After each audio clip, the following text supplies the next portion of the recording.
الفراخ المشوية على الفحم بتتبيلة سهلة وبسيطة، وبجد كانت التتبيلة دي كانت احلى واطعم تتبيلة دقتها. الفراخ كان طعمها حلو جدا، والمقادير مظبوطة بطريقة سهلة وبسيطة، والفراخ كانت مستوية جدا من جوه. تتبيلة بجد هتدمنوها من كتر ما هي حلوة، وهتعملوها كل مرة. تعالوا بقى نشوف الطريقة ونشوف عملناها ازاي. اول حاجة هنحتاج في الخلاط كده كوباية الا ربع زيت، الزيت يكون نوع نضيف وملوش ريحة خالص. وهنحتاج 5 معالق كبار مليانين صويا صوص اللي هي الغامقة، ومعلقة كبيرة مليانة دبس رمان، هو بيبقى تقيل شوية كده. استخدمت معلقة كبيرة مليانة. وهستخدم كمان 5 حبايات طماطم، وهبدأ ان انا اقطعهم كده في الخلاط. وهستخدم 4 شتيطة، ما تكونش دي حراقة يعني، لو انت عاوزين تستخدموا فلفل عادي.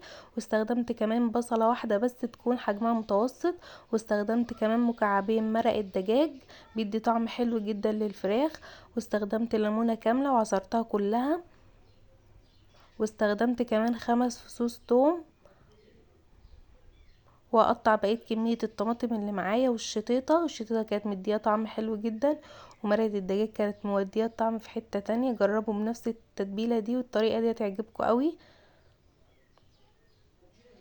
واستخدمت كمان معلقه كبيره مليانه ملح. وطبعا الملح على حسب الكميه اللي انت هتستخدموها للفراخ او التوابل.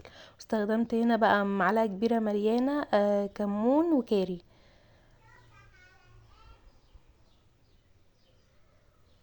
وكركم برضو. واستخدمت معلقتين كبار مليانين توابل فراخ المدخنة. توابل الفراخ المدخنة بجد حلوة جدا، هتلاقوها عند اي عطار، بس بتدي طعم تحفة، هتعجبكم جدا. واستخدمت كمان معلقتين كبار مليانين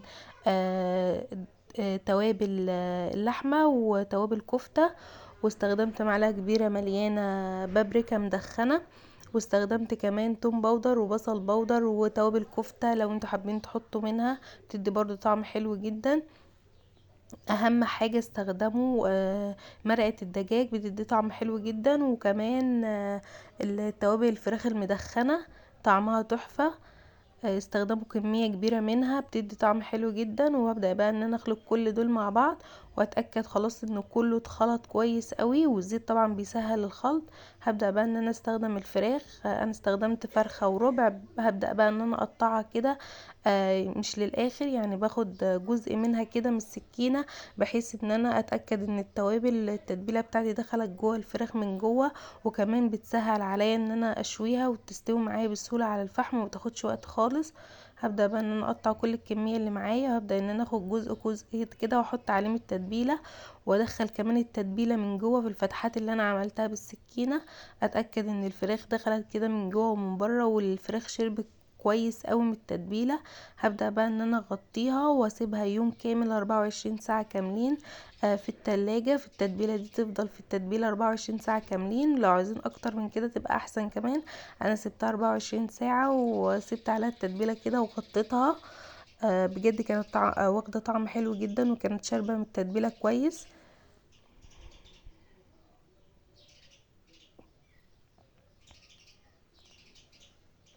بعد بقى ما خلاص سبتها في التلاجة 24 ساعة، ابدأ بقى ان انا اجيب الشواية اللي انا هشوي عليها.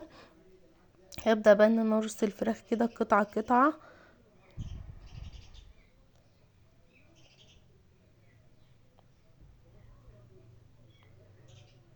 اهم حاجة ترصوا الفراخ طبعا بتكون بجزء من التتبيلة، لاني لو شلتوا التتبيلة من عليها لا احنا مش عاوزين نشيل التتبيلة، احنا عاوزين نفضل التتبيلة عليها كده، بحيث ان هي تاخد طعم برضو في الشوا، بتدي طعم حلو.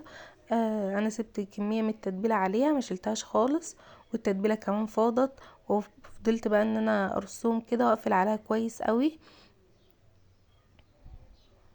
هبدأ بقى ان انا اولع الفحم كده في الشواية، وهبدأ ان انا احط الفراخ وطبعا بقى هنفضل شغالين على طول، نهوي عليها كده بحيث ان احنا نتأكد ان الفحم يكون شغال كويس قوي على الجنبين كده لحد ما اتأكد ان الفراخ استوت. بنفضل طبعا نفتح عليها كل شوية ونقلب على كل جنب شوية لحد ما نتأكد ان الفراخ استوت خالص. وكانت يعني تأكدوا ان هي استوت كمان من جوه مش من بره بس، يعني مش تاخد لون من بره تقول خلاص كده استوت، لا، تأكدوا ان هي استوت من جوه كمان. وكان طعمها حلو جدا، جربوا التتبيلة دي بجد هتعجبكم قوي.